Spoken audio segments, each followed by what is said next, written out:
One of the more controversial decisions of his presidency. I do not favor a blanket amnesty, but for those who violated selective service laws, I intend to grant a blanket pardon. Former President Jimmy Carter pardoning all those who dodged the draft during the Vietnam era 34 years ago today.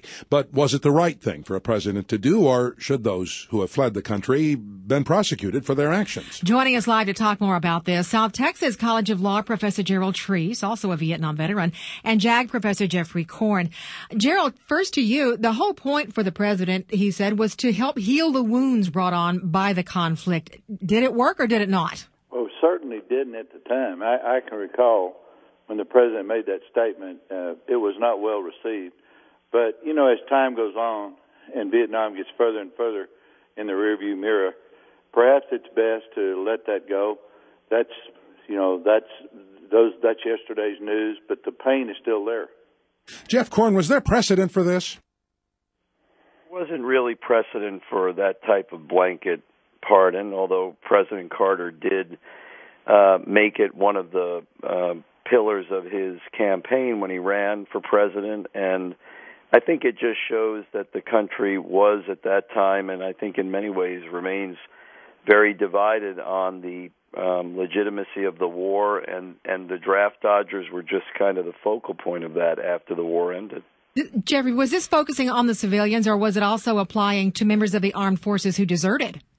Well, that was one of the more controversial aspects. It applied only to the civilians who avoided the draft, and the government, the military, continued to prosecute deserters, and the government also prosecuted anti-war opponents who remained in the United States. So in some ways you could say the ones who had at least the patriotism to follow the duty to go into the armed services initially were treated more harshly than the ones who dodged it altogether. Jerry Treece, I'm wondering, as a Vietnam veteran, if it wasn't especially painful since so many Vietnam vets were treated so very badly when they got home. Well, you know, it was not just the way the movies portray it. It was more, I think most of the veterans didn't want to talk about it when they came home either, because it had been portrayed as such an unjust war.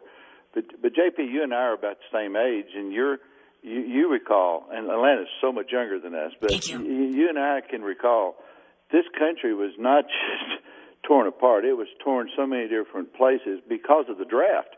And so everybody felt this. And the way that we look at it now, without the draft, are these wars more or less controversial? Is the military more fair or less fair? But I just think that everybody in their 60s is in a position where they're asking the same question of today that you're asking us. It was the pardon the right thing, and that debate will continue. But for my sake, it's best to let it go and just say whatever the president wanted to do, he could do.